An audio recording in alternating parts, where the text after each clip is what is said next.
বন্ধুরা, আমরা এখন চলে এসেছি দীঘা জগন্নাথ মন্দির। যদিও দীঘা একটি জনপ্রিয় সমুদ্র সৈকত হিসেবেই পরিচিত, তবে বর্তমানে দীঘার আরেকটি বিশেষ আকর্ষণের দিক হলো দীঘা জগন্নাথ মন্দির। জগন্নাথ মন্দির বলতে আমরা সকলেই পুরীর জগন্নাথ মন্দিরকেই জানি, যেখানে রথযাত্রার সময় প্রচুর বাঙালি ভক্তদের ভিড় হয়। তবে ভবিষ্যতেও আশা করছি দীঘা জগন্নাথ মন্দিরেও রথের সময় প্রচুর ভক্তের ভিড় হতে চলেছে। আমরা সকলেই কম বেশি জানি জগন্নাথ মন্দিরের কাজ চলছে, তবে বর্তমানে কাজ কতদূর পর্যন্ত এগোলো সেটি আপনাদেরকে যতটুকু সম্ভব দেখানোর চেষ্টা করব। রাস্তার উপর দাঁড়িয়ে সামনের দিকে দেখতে পাচ্ছি মন্দিরের যে মূল প্রবেশদ্বার, সেটির কাজ প্রায় পুরোপুরি হয়ে গেছে। প্রবেশদ্বারটি বাইরে থেকে অসম্ভব সুন্দর লাগছে, আপনারাও দেখুন, আপনাদেরও আশা করছি ভালো লাগবে।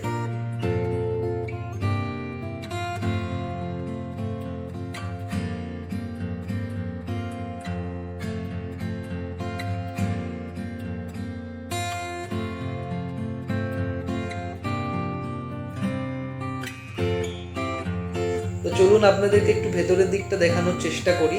মূল মন্দিরের কাজ কিন্তু অনেকটাই হয়ে গেছে, তারপরও আমাদের ভেতরে যাওয়ার এখনো কোনো অনুমতি নেই। তো চেষ্টা করব বাইরে থেকেই আপনাদেরকে যতটুকু সম্ভব হবে পুরোটাই দেখানোর।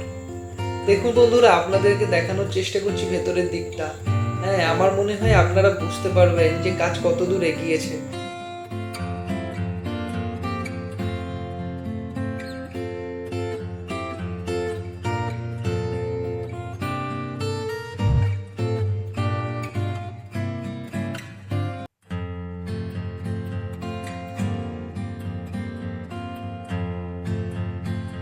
ভেতরের দিকে দেখতে পাচ্ছি নতুন করে অনেক গাছ লাগানো হয়েছে।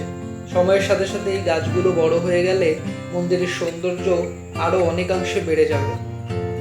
মন্দিরের চারপাশের এই শান্ত পরিবেশ আপনাদের সবার খুবই ভালো লাগবে।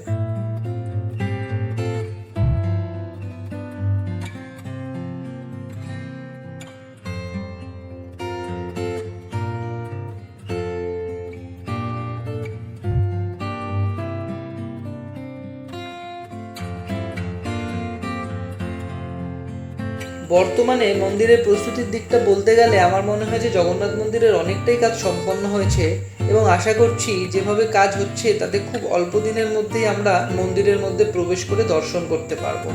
আমার সামনে বেশ কিছু ভাঙাচোরা পাথরের টুকরোও দেখতে পাচ্ছি, এগুলো পরিষ্কার করে দেওয়া হবে। তখন মন্দিরটা আমার মনে হচ্ছে যে আরো অনেক বেশি সুন্দর লাগবে আপনাদের দেখতে।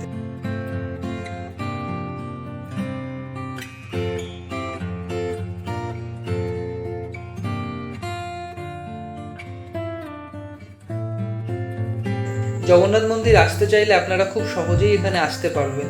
কলকাতা থেকে যে কোনোভাবে প্রথমে দীঘা আসতে হবে, সেটার জন্য আপনারা ট্রেন, সরকারি বা বেসরকারি বাসের পরিষেবাও নিতে পারেন। তারপর দীঘা স্টেশন থেকে আপনারা কিন্তু এখানে পায়ে হেঁটেও চলে আসতে পারেন, অথবা টোটোরও ব্যবস্থা আছে, চাইলে আপনারা টোটোতে করেও এই মন্দিরের কাছে এসে মন্দির দর্শন করতে পারেন। তো বন্ধুরা, ধন্যবাদ আপনাদের সবাইকে ভিডিওটি দেখার জন্য। দীঘা জগন্নাথ মন্দিরের প্রস্তুতির জন্য যেভাবে যত্ন করে কাজ করা হচ্ছে তা সত্যিই প্রশংসনীয়। ভালো থাকবেন এবং আগামী ভিডিওতে দেখা হবে। ধন্যবাদ।